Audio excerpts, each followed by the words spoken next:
Hey everybody, we've got a day in Biloxi, Mississippi, so we're going to spend it, or at least part of it, at a place called Beauvoir, which is the last home of Jefferson Davis. He was a U.S. Senator and Congressman and President of the Confederacy. This place was built in 1852, and it's now got a library on it, and a gift shop, and obviously the home that he lived in. So we're going to check it out and bring you along for the ride.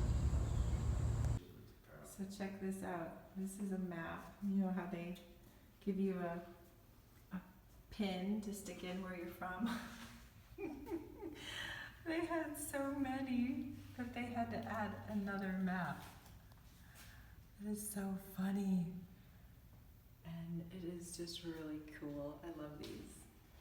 A lot of people from Europe came. And then there's Australia. I bet there's more Australians that have been here. They just didn't bother to put the pin in. And then, over here, they must have made another one because it was so full. There's even another one. I wonder how many of these they've had over the years. So cool. I love this glass star in the hallway that leads down to below. It's pretty cool. This is a cool old piano, Winnie's piano. This is one of the few pieces that was on display in the house. It did not go back into the house. It had been shoved against a wall, and the cast interior of the piano as well, as its mechanisms were damaged beyond their ability to repair it. And because of this, the piano was placed in storage. And this is the first time the piano would be on display since Katrina.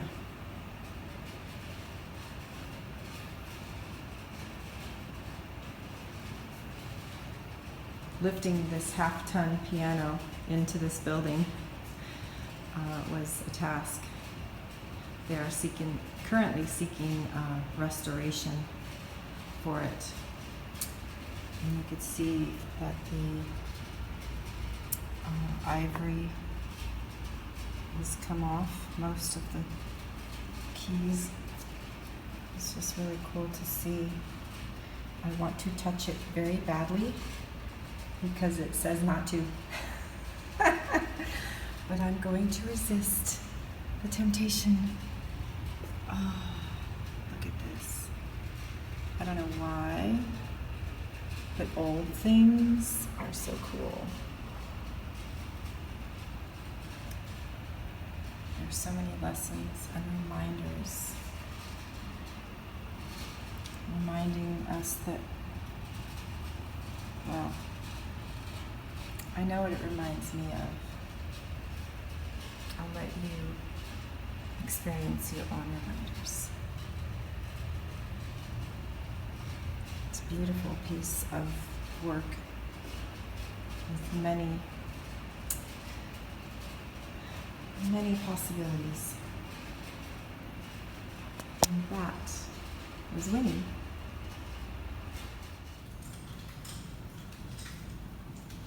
I've lost David. Oh, there he is. I don't really understand everything around this era, but it's interesting.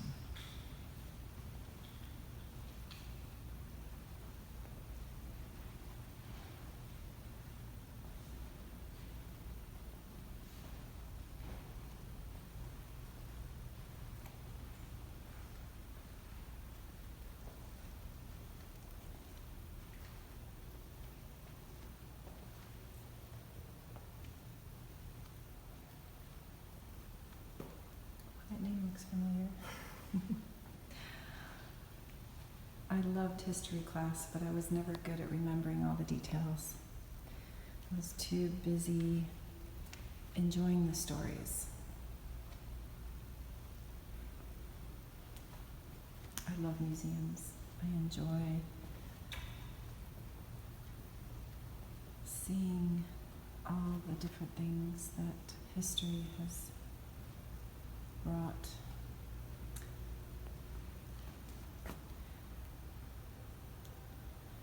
better able to not get so emotional anymore about things,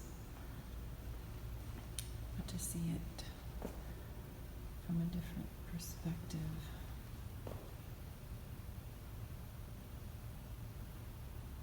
Oh, this is gonna be, I think I'll just skip this. Maybe I can get a picture of this one for you.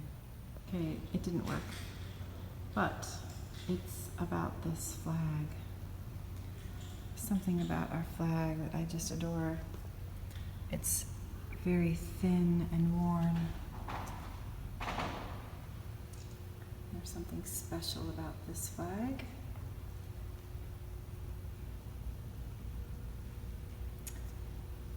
And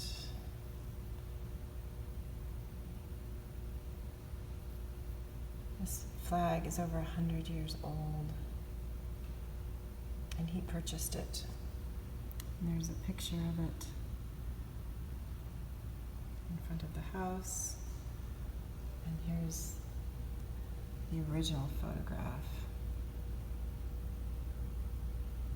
It says, "The old home of Jefferson David." I don't know. I'm not going to read all that because David's left me. Here we go.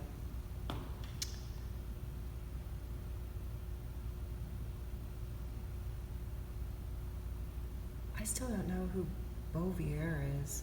They're going to teach us that on the tour. This is the kind of stuff I love. Check this out. This is the old bones of that carriage. Looks like a carriage that carted around an old person. I don't know who that is. But I just am amazed at the creativity of humanity. Even when it's used in destructive ways, our creativity is our superpower.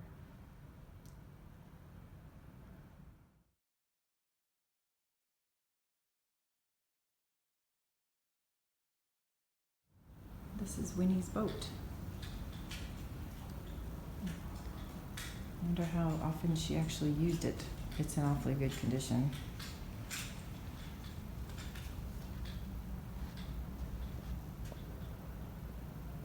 It's amazing. Some things survive time better than others.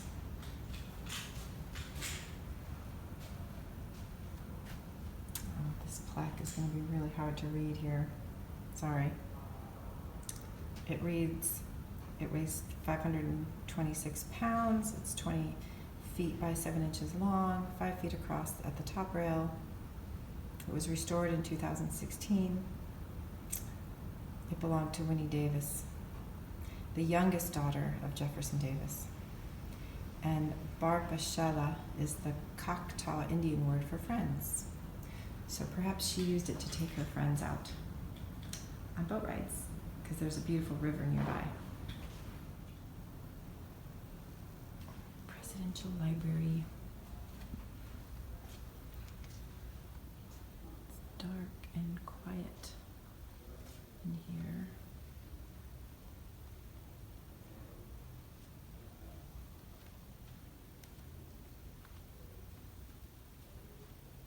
Lots of books.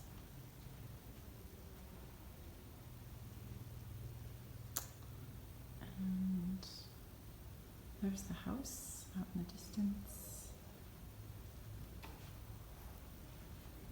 It's a guest book. Oh, there's photo albums. Huh. Oh, cool.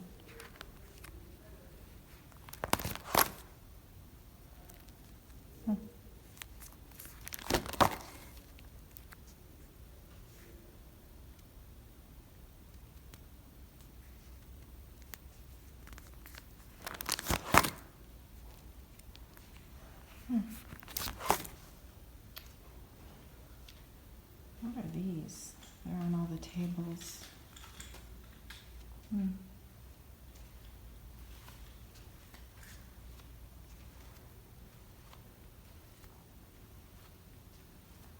Harper's Weekly.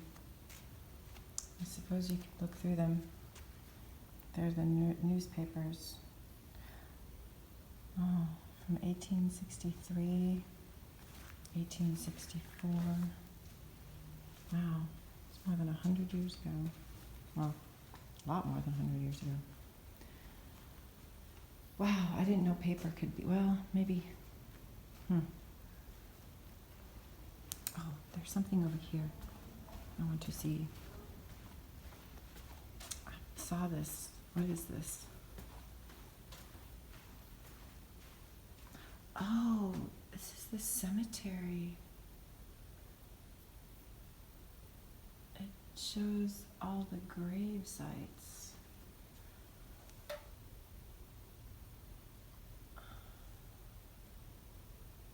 Huh. And then there's probably a list of, depending on what number you're on. So all the blank spaces are still available. If anyone wants to be buried here, I suppose. There's David. Whenever we go to a museum, I can usually find him sitting on a bench waiting for me somewhere. Thank you for being so patient while I look at every single thing. You're welcome. There's a bunch of stuff here that was destroyed during Hurricane Katrina. That are no longer here? Well, the statue used to be in the library pavilion, which was destroyed by Hurricane Katrina, and now it's a reproduction of it. The Hayes Pavilion, destroyed by Hurricane Katrina, is a reproduction. The cistern, wherever that is, 500-gallon wood and brick cistern collected rainwater from the roof, is a reproduction. The kitchen's a reproduction. So a lot of things were destroyed in the hurricanes and have been rebuilt. Sounds like it, yeah. We have to get over to the house soon for our tour. Okay. Here's the back side of the museum. It's a beautiful building. Simple and yet elegant. And beautiful gardens in the back. It's just beautiful. And David was just noticing that, well, the gardens aren't very well kept actually. They're quite not well kept, and yet I still see it as beautiful. Just letting it grow wild also has its beauty, and I appreciate that it's allowed to kind of be a little wild. Maybe that's just me. My perfectionism is taking a vacation. Look at these trees. Aren't they just amazing? You can't possibly feel into the majesty of these trees right now. Through the video I'm suspecting that, oh my gosh, they're so old. I've been here so long. They've sat in silence and watched everything unfold so gracefully. I'm noticing this big gate at the front. It's just beautiful. The tour is about to start. Where's the house? Oh, there it is. We're gonna go in soon. I don't know if they'll let us videotape in there, but we'll see. Stand here, talk some more. Let's do down. Keep going, keep going.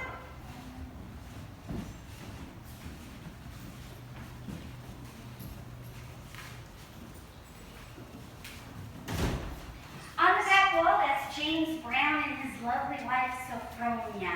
Now remember we talked about that thermal drive that's 20 degrees cooler underneath the house? Well, these two closets, I use them as closets.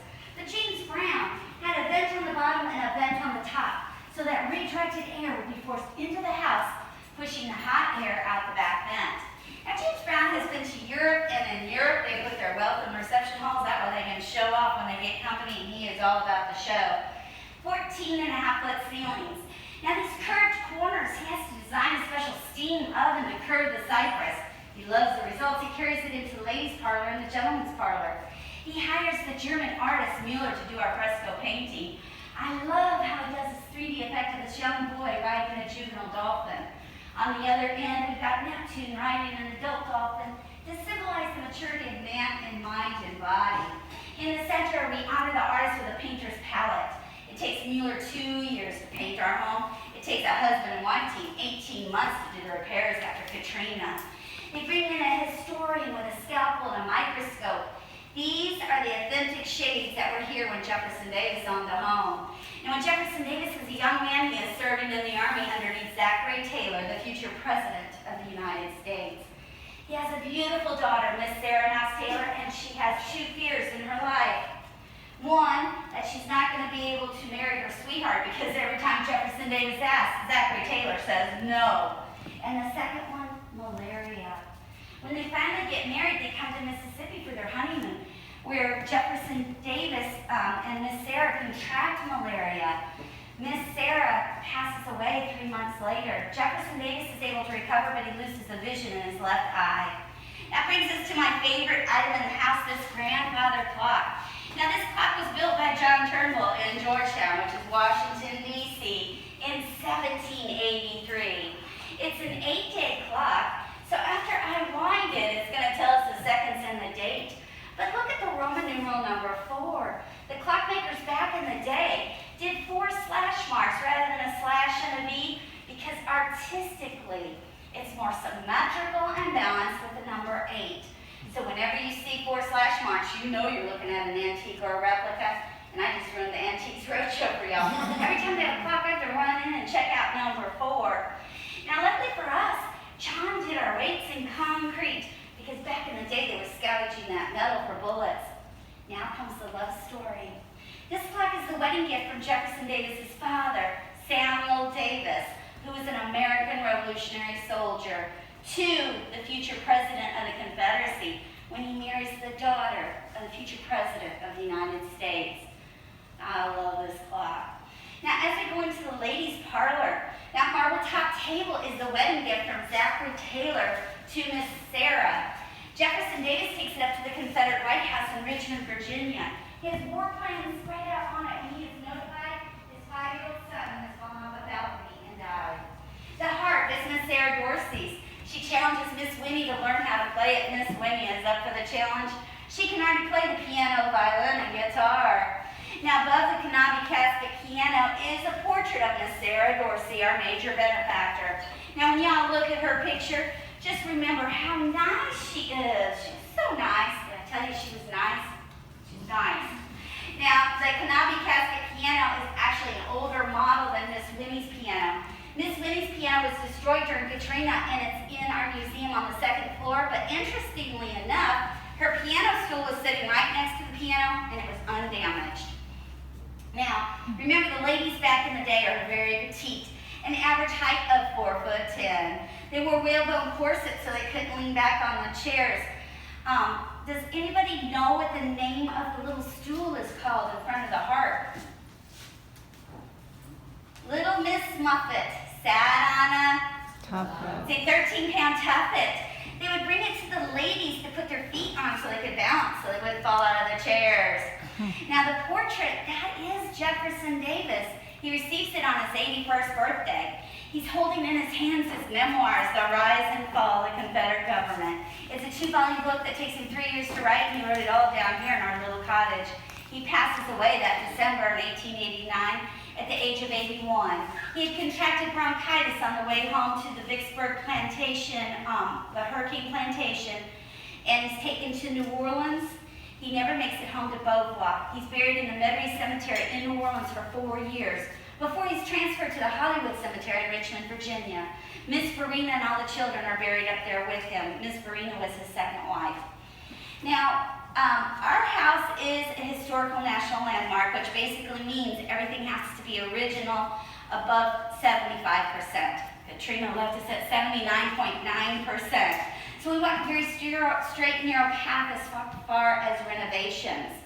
Now, all of Katrina's damage has been repaired, but we have issues with horsehair plaster, just being an old house.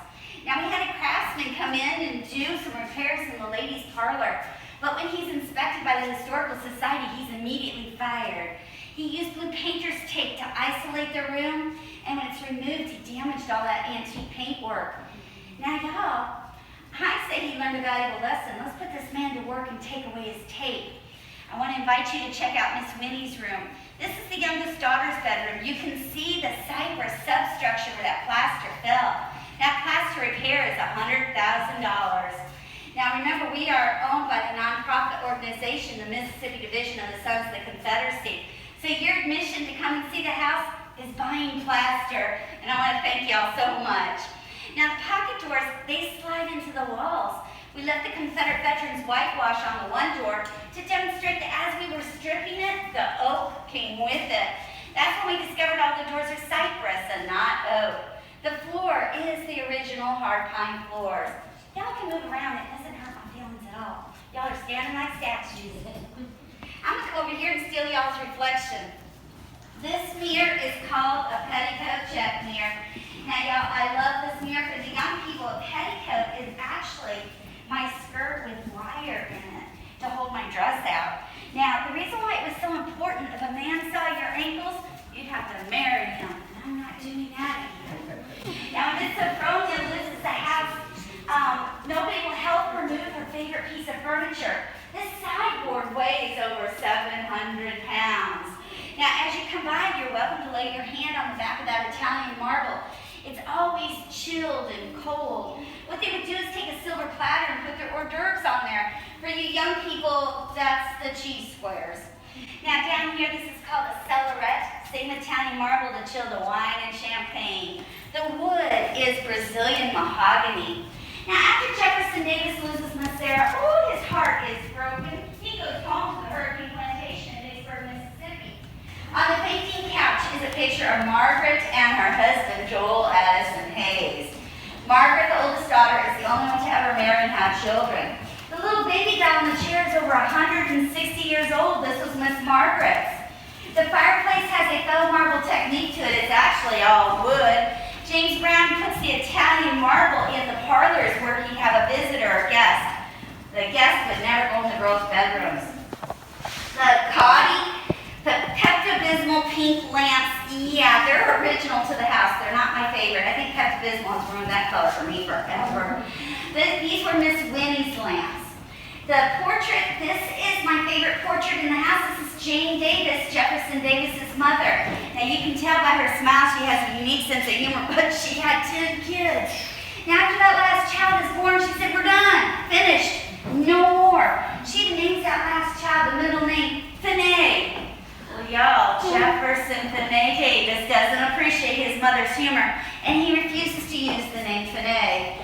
Now, when Jefferson Davis passes away, he leaves the home to his youngest daughter, Winnie. Miss Farina, his wife, goes to New York. She's writing for Joseph Pulitzer, and Miss Winnie joins her.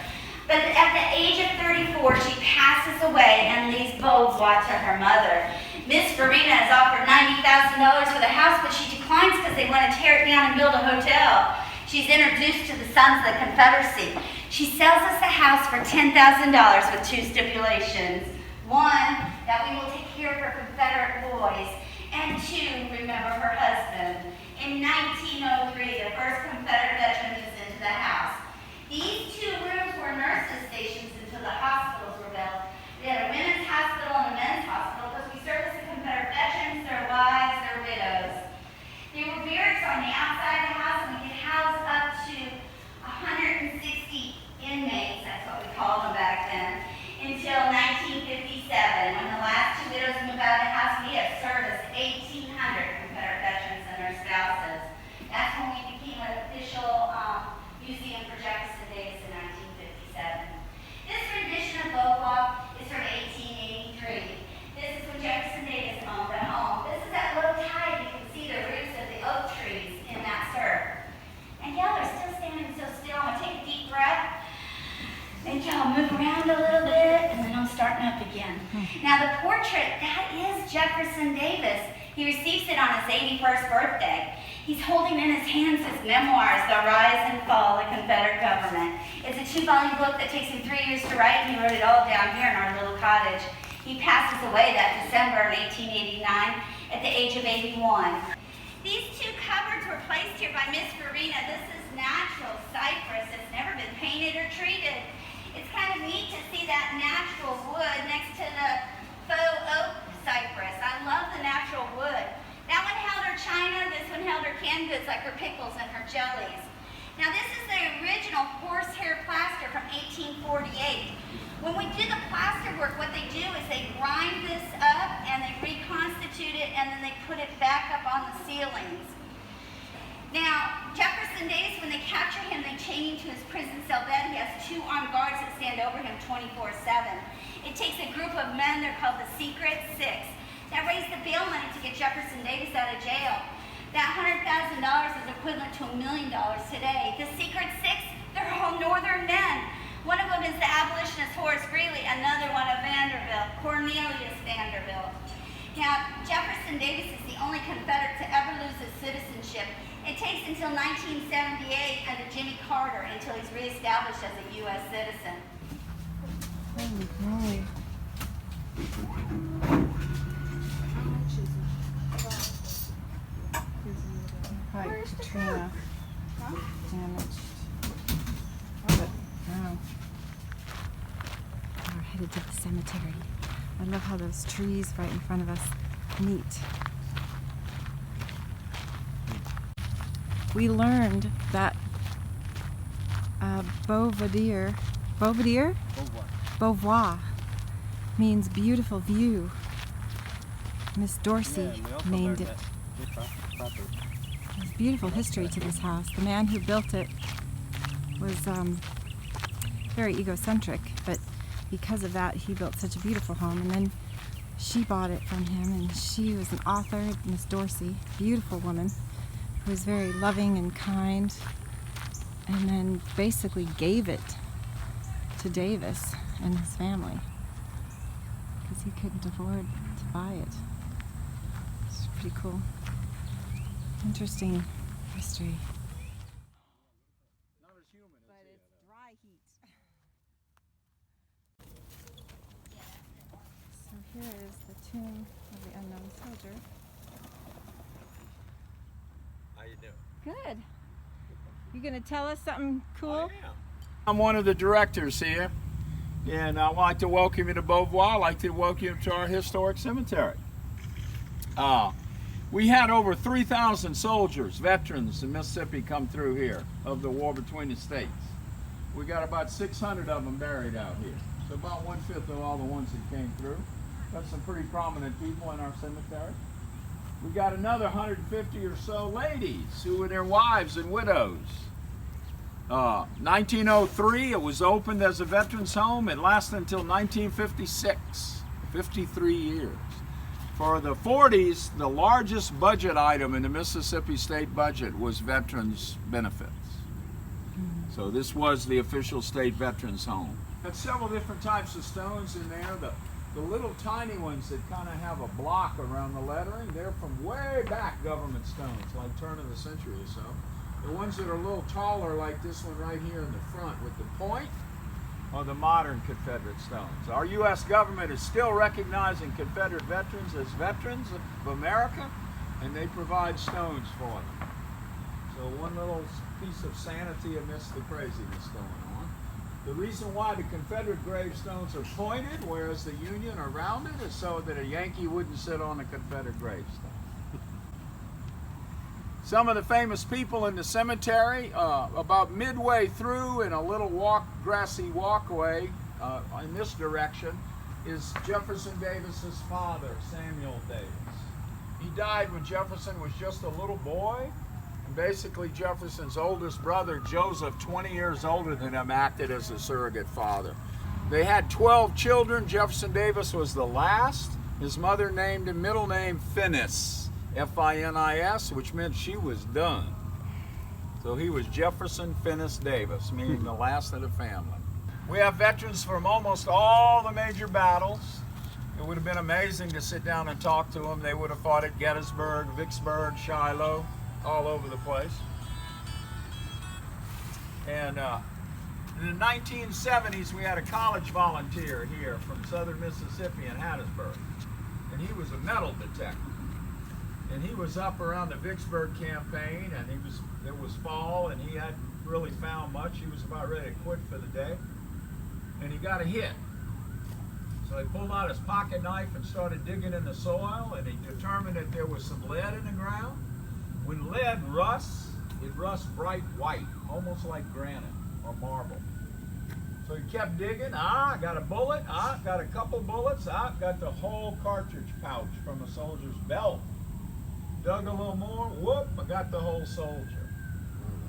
We could determine he was a Confederate soldier, but not the state or his unit or his name. So the young man came to the board at Beauvoir in the late 70s, and he said, you know, there is no such thing as a Confederate unknown soldier. Why don't we create one? So that young man, whoever he was, is now our Confederate unknown soldier. Been here since 1980, so 40 years this summer. We have various big ceremonies. We are certified by the same people that certify Arlington as the United States as unknown soldiers. Places in Europe from World War I and World War II that have unknown soldiers. And there are certain organizations that certify you and maintain that proclamation. The International Order of the Odd Fellows, it's like a Lions Club or a Masons group, comes here every February and has a pilgrimage. We had about 2,000 people here in February. They laid about 145 wreaths to our young man. So we're quite proud to be the possessors of the last unknown soldier, only unknown soldier of the Confederacy. This map identifies the graves, and it should have a loose leaf book there that would tell you more details. Hurricane Cristobal there a couple weeks ago destroyed our book. We're going to have to replace it. But they are available in the library. You look up names and the details. We have a wonderful book that was written by the wife of a history professor. Miss Jane Sullivan spent 10 years documenting everybody in our cemetery. If there were pictures, if there were legends, how they came to be here, how long they were here. And basically, that book is for sale in our gift shops.